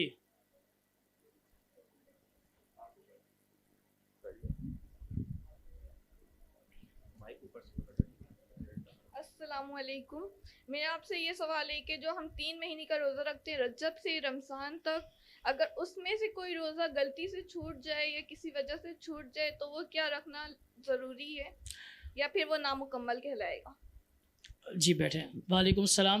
رجب اور جو شعبان میں آپ روزہ رکھتے ہیں تو یہ حضور علیہ السلام جو ہے رمضان کے علاوہ جو سب سے زیادہ روزہ رکھا کرتے تھے وہ شعبان کے صرف آخری دن جو ہے یوم الشک کا روزہ ہوتا ہے، تو اس دن وہ 30 یا 29 ہوتا ہے، تو اس میں روزہ نہیں رکھتے تھے اکثر۔ پھر رجب میں آپ نے دعا کی ہے کہ ہمیں رمضان تک پہنچا، تو اس دونوں، رجب جو ہے وہ حرمت والا مہینہ ہے، شعبان جو ہے حضور نے فرمایا میرا مہینہ ہے، تو اس لیے آپ اس میں زیادہ عبادت کرتے تھے۔ لیکن اس ماہ کے اندر جو روزے ہیں وہ نفلی ہیں، رجب اور شعبان میں یہ نفلی روزے ہیں، لیکن رمضان کے اندر جو روزے ہیں تو وہ فرض ہیں۔ تو اس میں اگر جان بوجھ کر میں نے بتا دیا کہ اگر چھوٹ جائے تو پھر اس کا جو ہے نا کفارے کی صورت ہے یا قضا کی صورت ہے۔ اب اگر کسی بنیادی وجہ سے کہ کوئی ایسا مسئلہ ہے کہ روزہ اس مہینے میں چھوٹ جاتا ہے، تو صرف اور صرف رمضان کا جو روزہ ہے اس کو باقی دنوں میں قرآن نے کہا کہ وہ فعدۃ من ایام اخر، دوسرے دنوں میں پورے کیے جائیں گے، تو اس کو دوسرے دنوں میں جتنے روزے چھوٹے صرف وہی پورا کیا جائے گا، اس کے علاوہ کوئی اور ایکسٹرا چیزیں نہیں کی جائیں گے۔ اچھا علامہ صاحب، ایک میرا بھی یہ سوال ہے کہ جس طرح تراویح کا آپ نے ذکر کیا تو خواتین کے اوپر بھی تراویح ہے، اور کیا وہ بھی با جماعت جس طرح مردوں میں تراویح ہوتا ہے وہ بھی ادا کریں گی؟ دیکھیں سر نے بڑا اچھا سوال کیا ہے، یہ جو ہے اس دور جدید کے مطابق سب سے بہترین اس وقت کا سوال ہے۔ یاد رکھیے گا کہ حضرت عمر رضی اللہ تعالی عنہ نے اس زمانے میں، جب زمانہ نبوت تھا، تو خواتین کو مسجد میں جانے کی اجازت تھی، ٹھیک ہے، عیدین کے لیے بھی وہ جایا کرتی تھیں۔ لیکن حضرت سیدہ عائشہ صدیقہ رضی اللہ تعالیٰ عنہ سے مروی ایک حدیث ہے کہ آپ نے فرمایا کہ حضرت عمر نے اس پر پابندی لگا دی فتنے کی وجہ سے۔ اب اس زمانے میں فتنوں کی وجہ سے جو ہے خواتین پر جو ہے فرض نماز، تراویح سنت ہے، دونوں کی اہمیت سمجھے گا، اس کے اوپر جو ہے پابندی لگا دی ہے، تو وہ اپنے گھروں پر نماز ادا کریں گے۔ ان کا جو گھر ہے وہی ان کے لیے مسجد ہے، ان کا جہاد بھی وہی ہے، اور ان کا جو نماز تراویح ہے وہ گھر پر جو سورہ تراویح ہوتی ہے اس صورت میں ادا کریں گے۔ اور اگر جو ہے باہر جو صورتیں ہوتی ہیں تو ہم اس کو اس زمانے میں بہتر مستحسن خیال نہیں کرتے، کیونکہ وہ جو فرض کے لیے حضرت سیدہ عائشہ صدیقہ کو حضرت عمر فاروق رضی اللہ تعالیٰ عنہ سے مروی ہے کہ منع فرمایا ہے، خواتین کو پابندی لگا دی گئی، تو وہ زمانہ تو پھر بہترین زمانہ تھا۔ اس زمانے میں تو اور فتنے بہت تیزی سے پھیل رہے ہیں، تو خواتین کو جو گھر پر وہ نماز ادا کریں گے تو لہٰذا ان کو وہی ثواب ہے جو مرد نماز تراویح وہاں ادا کریں۔ سورہ تراویح پڑھیں، سورہ فیل سے شروع کریں، سورۃ الناس تک 10 رکعت، پھر سورۃ الفیل سے سورۃ الناس تک 10 رکعت، یہ ان کے لیے بڑا اجر ہے، کیونکہ اس زمانے میں ایسا کہ آپ باہر نکلیں گے بے پردگی بھی ہوگی۔ اچھا، بعض دفعہ سوال میں یہ ہمیں جو ہے ملتا ہے کہ بھئی خواتین بازار بھی جا رہی ہیں، شادی بیاہ میں بھی جا رہی ہیں، سب جگہ جا رہی ہیں۔ یاد رکھیے گا وہاں آپ جا رہی ہیں تو وہاں آپ کی نیت جو ہے وہ عبادت کی نہیں ہے، اور یہاں آپ جا رہی ہیں عبادت کی نہیں ہے۔ اگر عبادت میں گناہ مل جائے تو اس عبادت کے اندر پھر ڈبل جو ہے نا نقصان ہو جاتا ہے، اس کا عذاب ڈبل ہو جاتا ہے، اس لیے کہ آپ عبادت کے لیے جا رہے ہیں۔ اس میں پھر اگر بے پردگی ہوتی ہے، پھر اگر خوشبو لگا کے باہر جاتی ہیں تو پھر یہ الگ معاملہ ہے. حضور علیہ السلام نے, میری بات سخت ہے لیکن ہے کہ حضور علیہ السلام نے فرمایا کہ جب عورت خوشبو لگا کر نکلتی ہے تو پھر اس پر لعنت برستے, پھر فتنوں کا ڈر ہے نا اس زمانے میں, اور پھر وقت بھی رات کا ہے. تو لہٰذا احتیاط اسی میں, آپ کو پورا بعین ہی ثواب, جو ثواب وہاں ہے وہ یہاں ملے گا. ہاں قرآن پاک کی تلاوت ہے وہ آپ خود دیکھ کر لیں, اور اگر گھروں پر اہتمام ہو سکتا ہے تو اس میں جو ہے نا جیسے خواتین کی طرف سے ایک اجازت یہ دی جا سکتی ہے, کوئی حافظہ ہے تو وہ درمیان میں کھڑے ہو کر, وہ درمیان میں, یعنی وہ الگ امام کے آگے کھڑی نہیں ہوگی, وہ درمیان میں کھڑے ہو کر جو ہے امامت کر ایک روایت یہ مل جاتی ہے تو ہم اجازت دے دیتے ہیں, کیونکہ بچیاں آج کل حافظہ بھی بن رہی, تو وہ درمیان میں صرف خواتین کی امامت کی نیت کریں گے. وہاں مرد یا بچے وغیرہ نابالغ بچے ہوں تو وہ ہو سکتے ہیں, لیکن اس کی امامت پھر درمیان میں رہے گی, یعنی وہ صف کے ساتھ کھڑی ہوگی الگ سے نہیں. لیکن گھر پر ہوگا با پردہ, کہیں کتنا بھی پردہ ہو لیکن باہر نکلنے میں احتیاط ضروری ہے.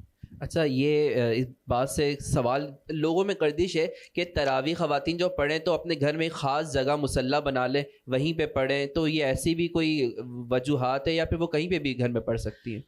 دیکھیں اصل میں اس کے سوال کے پیچھے ایک معاشرتی لاجک ہے نا, وہ یہ ہے کہ ہمارے زمانے میں خواتین ایک خاص, جب آپ کسی جگہ کو روزانہ پاک صاف کرتے رہتے ہیں تو وہ اس کی ایک پاکیزگی اور صفائی جو ہے وہاں نظر آتی ہے. ٹھیک ہے, اب آپ جب وہاں پہ ایک جگہ پر عبادت کرنا شروع کر دیں گے تو اس جگہ پہ برکت آ جائے گی, وہ ایک خاص مقام ہو گیا. تو اگر کوئی خاتون, حضور علیہ السلام نے فرمایا کہ اعتکاف میں مسائل ہے یہ کہ اگر اعتکاف کی نیت کرنا چاہتی ہے تو وہ اس مہینے میں وہیں پر نماز پڑھے گی. اس کو کہتے ہیں بیت المسجد, یعنی گھر کا کی جو ہے وہ مسجد ہے, اور وہ ایسی جگہ ہے جہاں خاتون نے مسجد کے لیے جو ہے جگہ بنا لی ہے. تو اس کا ایک خاص فائدہ ہے کہ وہاں پہ نماز پڑھیں گی تو صفائی ستھرائی بھی رکھیں گی, اور جو ہے وہاں برکت بھی ہوگی, وہاں زیادہ ثواب ہوگا. تو یہ ایک لاجک ہے کہ وہاں پہ صفائی ستھرائی کا خیال رکھا جاتا ہے, اور وہاں اعتکاف کی نیت سے اگر بندہ کرے تو پھر اس پہ زیادہ ثواب. اور کسی کا کوئی کوشچن ہے؟ اگر اسٹاف میں کسی کا کوئی سوال ہے یا پھر بچیوں میں ہے تو بتا دیں, ورنہ ہم وائنڈ اپ کریں گے نا. اگر کسی کے ذہن میں کوئی سوال ہے کسی بھی حوالے سے تو کر سکتے ہیں. نہیں ہو سکا تو علامہ صاحب آپ آخری نوٹ آپ نے جو بھی ہے کر کے پھر اس کے بعد ہم وائنڈ اپ کر دیتے ہیں. الحمدللہ کہ یہ ایک جو سیشن تھا یہ ہمارا پائے تکمیل تک پہنچا, اور میں سر فائقس کو اور ان کے اساتذہ کو, ان کی ٹیم کو مبارکباد دیتا ہوں. اور میری یہ دعا ہوگی, اور میں جو ہے نا ایک جو ہے ان سے درخواست بھی کروں گا کہ کسی بھی مرحلے پر کوئی کیسا ہی کیوں نہ آ جائے, یہ مائک ہو یا نہ ہو, کوئی بھی حالات رہیں, آپ اس سیشن کو جاری رکھیے گا. اس لیے کہ یہ ایک سیکھنے سکھانے کا مرحلہ ہوتا ہے, کچھ سیکھیں, کچھ چیزیں دین سے, آپ کو اس کا ثواب بھی ملے گا. یہ وہ اگر آپ نے اس نیت سے کیا ہے تو طالب علم بھی وہ طالب علم ہیں کہ جب آئیں گے تو فرشتے ان کے جو ہے قدموں کے نیچے پر بچھائیں گے, وہ دینی طالب علم بھی بن جاتے ہیں, ثواب بھی ہے. تو اس سلسلے کو جاری رکھیے گا, اور میں دعا گو بھی ہوں کہ اللہ تبارک و تعالیٰ ان کے اس ادارے کو دن دگنی رات چگنی ترقی عطا فرمائے. ان کی محبتوں کو جو ان کا علماء کرام کے ساتھ, مشائخ کے ساتھ جو ہے تعلق ہے, اب میں تو بہت چھوٹے سے ان کو جانتا ہوں, تو یہ بہت, آپ تو خیر ابھی جانتے ہوں گے, لیکن اللہ تعالیٰ بہت اچھے, یعنی وہ کہتے ہیں کہ بڑا مشکل ہوتا ہے, ہم ایک جملہ اکثر استعمال کرتے ہیں, شاید یہ لائیو بھی جا رہا ہے لیکن میں اس کو استعمال کروں گا. اکثر ہوتا ہے کہ ایک انڈا ہوتا پر گندا ہوتا ہے, لیکن آپ کی یہ شخصیت ہے کہ آپ ایک ہیں پر نیک ہیں. تو یہ ایسا نہیں کہ ساری سہولتیں میں ملی ہیں, لیکن اور جو ہے بہت اچھے سے بچپن سے میں ان کو جانتا ہوں, تعلیمی میدان میں ہوں, اخلاقی میدان میں ہوں, ہر جگہ انہوں نے آپ کو ایک بڑا اچھا جو ہے نا ایک جو ہے بیک گراؤنڈ ملا ہے. جو ہمارے طلبہ ہیں ان کے لیے میں کہہ رہا ہوں کہ آپ کو جو سر ملے ہیں بہت اچھے ہیں, یقیناً جو ہے تعلیمی سوچ بھی ہے, علمی سوچ بھی ہے. اور میں سر جو ہے جمشید صاحب تھے تو ان سے بھی میری بات ہوئی تھی, ایک دفعہ مجھے یاد پڑتا میں نے مسجد میں بھی اس کا ذکر کیا تھا کہ آپ نے اس زمانے میں اس کو بزنس کے طور پر شروع نہیں کیا تھا, کیونکہ جو فیس تھی میں نے اس زمانے میں ان سے پوچھی تھی, میں نے باقاعدہ ممبر پر بیٹھ کر یہاں جو ہے نا 10 سال میں نے خطابت کی, تو مجھے اندازہ میں نے اس وقت گفتگو کی تھی کہ بزنس کے طور پر نہیں, ورنہ فیسیں تو بہت آگے تک ہیں. آپ تو کچھ بھی نہیں, ہم جس ادارے سے کام کرتے ہیں تو میں نام تو نہیں بتاؤں گا, لیکن صرف کورسز کے اندر وہ 50 سے 60 لاکھ روپے جو ہے نا سالانہ کما لیتے ہیں. تو آپ کو خود اندازہ ہوگا کہ کیا حال ہے اس وقت بزنس کا. تو سر سے گزارش ہے کہ اس سلسلے کو جاری رکھیے گا, اور بس روزے میں آپ نے اس کو وقت کو ضائع نہیں کرنا ہے. بچوں, خواتین ہوں, بڑے ہوں, اور اس کی ایک ایک لمحے کو کشید کرنا ہے. جو وقت گزرے یاد رکھیے گا, دعا کیجیے گا. ایک آخری بات جو پورا کنکلوژن ہے, حضرت موسیٰ علیہ السلام سے اللہ تبارک و تعالیٰ نے اس امت کا ذکر کرتے ہوئے فرمایا کہ میں اس امت کو ایک مہینہ دے رہا ہوں رمضان کا. اچھا آپ سب اس بات کو جانتے ہیں, درخت ہوں, جو زمین میں رینگنے والے, چلنے والے, 2 پاؤں پہ 4 پاؤں پہ چلنے والے, جو بھی ہو, اللہ نے فرمایا تسبح لہ السماوات السبع والارض ومن فیہن, کہ جو بھی ہے وہ اللہ کی زمین اور آسمان میں تسبیح بیان کرتی ہے. اچھا اب پورا یعنی درخت ہے وہ تسبیح بیان کری, مچھلی ہے وہ تسبیح بیان کری, چوٹی ہے تسبیح بیان کری. جب ماہ سیام آتا ہے تو حضرت موسیٰ علیہ السلام کو اللہ تبارک و تعالیٰ نے فرمایا کہ موسیٰ میں تمام مخلوق کو اپنی تسبیح سے روک دیتا ہوں. یہ بہت اہم بات ہے, ذرا غور سے سنیے گا. تمام مخلوقات کو کس بات سے روک دیتا ہوں؟ تسبیح سے, اللہ کی تعریف سے. کہا کہ میں ان کی دوسری ڈیوٹی لگاتا ہوں. اب یہ بچے بیٹھے ہیں, بچیاں میری بیٹھی ہیں, قوم کی بیٹیاں ہیں, تو آپ ذرا توجہ سے سنیے گا. آپ اپنے اساتذہ کے لیے, اپنے سروں کے لیے یہ بات, یہ دعا کیا کیجیے ہر وقت.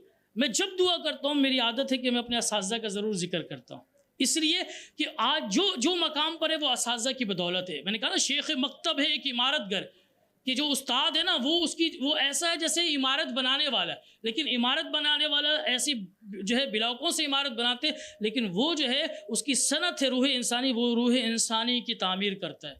تو حضرت موسیٰ علیہ السلام سے اللہ نے فرمایا کہ موسیٰ میں تمام مخلوق کو روک دیتا ہوں, اور صرف یہ کنکلوژن خلاصہ ہے, کہا کہ صرف اور صرف ان کو یہ ڈیوٹی لگا دیتا ہوں کہ میرا جو بھی امت محمدی کا روزہ دار ہے, جب وہ دعا کرتا ہے میں ان کو کہتا ہوں کہ میرے جتنے امتی ہیں ان روزے داروں کی دعا پر جتنی مخلوق ہے زمین پر, ان سے یہ کہتا ہوں یہ جب دعا کریں گے تم تب آمین کہنا.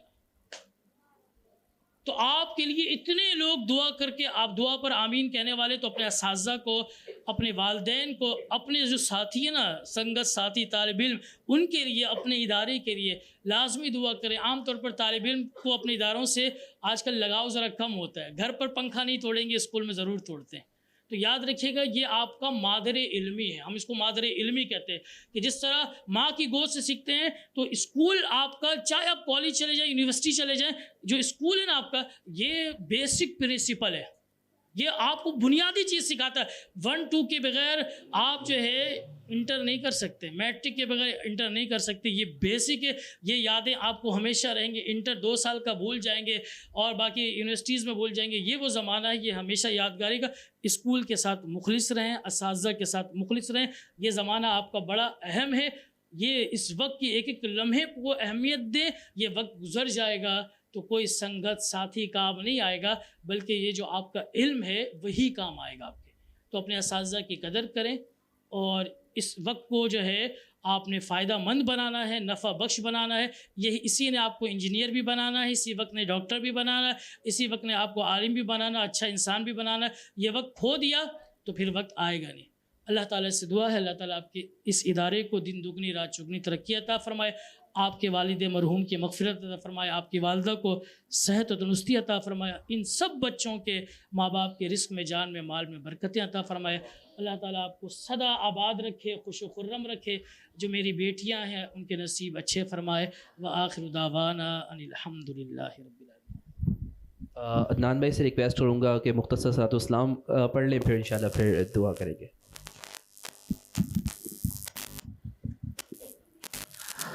تاجدار حرم اے شہل شاہدی, تم پہ ہر دم کروڑوں درود و سلام ہو. نگاہ کرم ہم پہ سلطان دی, تم پہ ہر دم کروڑوں. دور رہ گئے کرنا دم ٹوٹ جائے کہیں, دور رہ گئے کرنا دم ٹوٹ جائے کہیں. کاش طیبہ میں میرے ماہ مبین, کاش کاش طیبہ میں ہے میرے ماغ مبین دفن ہونے کو مل جائے 2 گز زمین تم پہ ہر دم کروڑوں درود اور سلام تاجدار غرم اے شگل شاہدی تم پہ ہر دم کروڑوں درود اور سلام تاجدار غرم اے شگل شاہدی تم پہ ہر دم کروڑوں درود اور سلام السلام علیکہ یا رسول اللہ وعلی آلک و اصحابک یا حبیب اللہ.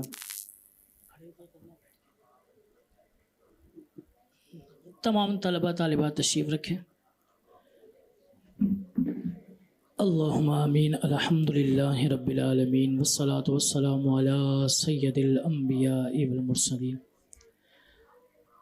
الہ العالمین یا رب العالمین اے مالک و مولا، صبح سے اب تک جو قرآن خوانی کا اہتمام ہوا، نعت رسول مقبول صلی اللہ علیہ وسلم کی ہدیہ نعت حضور کی بارگاہ میں پیش کیا گیا، یا رب العالمین واعظ و نصیحت کی گئی، یا ارحم الراحمین صلاۃ والسلام پڑھا گیا، ان تمام پڑھنے پڑھانے کو اپنی بارگاہ میں قبول فرما.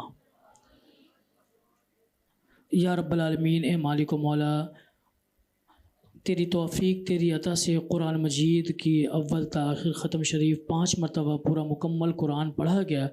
اس کے پڑھنے میں پیش کرنے میں کسی بھی قسم کی زیر زبر پیش کی عمدن خطاً غلطی کوتاہی ہوئی ہو اپنے حبیب کے صدقے میں معاف عطا فرما، اور ان تمام اعمال حسنہ کو اپنی بارگاہ میں درجہ قبولیت عطا فرما. ان تمام کا ثواب آقا نامدار مدنی تاجدار احمد مصطفیٰ محمد مجتبیٰ صلی اللہ تعالی علیہ وسلم کی بارگاہ میں پیش کرتے ہیں قبول فرما. حضور علیہ الصلاۃ و تسلیم کے طفیل وسیلے سے کم و بیش 1,24,000 پیغمبران، تمام صحابہ کرام، اہل بیت، ازواج مطہرات، خلفائے راشدین، ائمہ مجتہدین، اولیاء کرام، تمام کے ارواحوں کو پیش کرتے قبول فرما. ان تمام اکابرین اور اسلاف کے طفیل وسیلے سے بالخصوص اس اسکول کے بانی سر جمشید مرحوم کی روح کو پیش کرتے مالک و مولا کامل مغفرت عطا فرما، اپنی جوار رحمت میں جگہ عطا فرما. یا ارحم الراحمین سرفائق کے جو بھی اعزہ اقربا ددیالی ننیالی اس دنیا سے کوچ کر گئے سب کو پیش کرتے ہیں، سب کی مغفرت فرما. اے مالک و مولا، جو اساتذہ بیٹھے ہیں تشریف فرما ہیں، جو طلبہ اور طالبات بیٹھے ہیں، ان کے جو بھی اعزہ اقربا اس دنیا سے کوچ کر گئے سب کو پیش کرتے ہیں، سب کی مغفرت فرما. ہم سب کے والدین، اساتذہ کرام، مشائخ اعظام کی مغفرت فرما. یا رب الراحمین، ہم گناہ گاروں سیاکاروں کی بھی مغفرت فرما. اے مالک و مولا، یا ارحم الراحمین، ہم جو طلبہ یہاں تشریف رکھتے ہیں، اے مالک و مولا، ان کے علم میں عمل میں برکتیں عطا فرما، انہیں اپنے ماں باپ کے لیے فخر کا سامان کرنے کی توفیق عطا فرما، دین اور دنیا میں سرفرازی اور کامرانی عطا فرما. یہ جس نیت سے، جس مقصد سے یہاں تعلیم حاصل کر رہے ہیں، ان کا جو ایم ہدف ہے، اے مالک و مولا، ان کے ہدف تک پہنچنے کو ان کی توفیق عطا فرما. جو رکاوٹیں ہیں ان کے علم میں دور عطا فرما. ان تمام بچیوں کو حاسدوں کے حسد سے، شریروں کے شر سے محفوظ اور مامون فرما. اے مالک و مولا، ان کے حافظے میں مضبوطی عطا فرما. یا ارحم الراحمین، انہیں جو ہے دین اور دنیا میں بھلائیاں کرنے والا مسلمان بنا. اے مالک و مولا، یا ارحم الراحمین، بالخصوص یہ جو ادارہ ہے، اس ادارے کو دن دگنی رات چگنی ترقی عطا فرما. حاسدوں کے حسد سے، شریروں کے شر سے اس کو محفوظ اور مامون فرما. ہمارے سرفائق کے جو بھی اس ادارے کے معاونین ہیں، اساتذہ ہیں، یا ارحم الراحمین، تمام جو اسٹاف ہے، سب کے علم میں عمل میں برکتیں عطا فرما. ان کے رزق میں، جان میں، مال میں برکتیں عطا فرما. یہ بچے بیٹھے ہیں، اساتذہ، معلمین، معلمات ہیں، مالک و مولا ان تمام کے والدین کے رزق میں، جان میں، مال میں برکت عطا فرما. آنے والے ماہ سیام کو یا ارحم الراحمین ہم سب کے لیے باعث نجات بنا. اے مالک و مولا اس ماہ کے اندر ہمیں نمازوں کی پابندی کی توفیق عطا فرما. یا ارحم الراحمین روزہ رکھنے کی توفیق عطا فرما. قرآن کی تلاوت کو سمجھ کر کرنے کی توفیق عطا فرما. اس قرآن پر عمل کرنے والا بنا. اے مالک و مولا یا ارحم الراحمین ہماری دعاؤں کو ہم سب کے حق میں قبول فرما. ان اللہ وملائکتہ یصلون علی النبی یا ایہا الذین آمنوا صلوا علیہ وسلموا تسلیما. اللہم صلی علی سیدنا و مولانا محمد معدن الجود والکرم وعلى آلہ واصحابہ وازواجہ وبارک وسلم. صلاۃ و سلام علیک یا رسول اللہ. سبحان ربک رب العزت عما یصفون وسلام علی المرسلین والحمد للہ رب العالمین. بحق لا الہ الا اللہ محمد رسول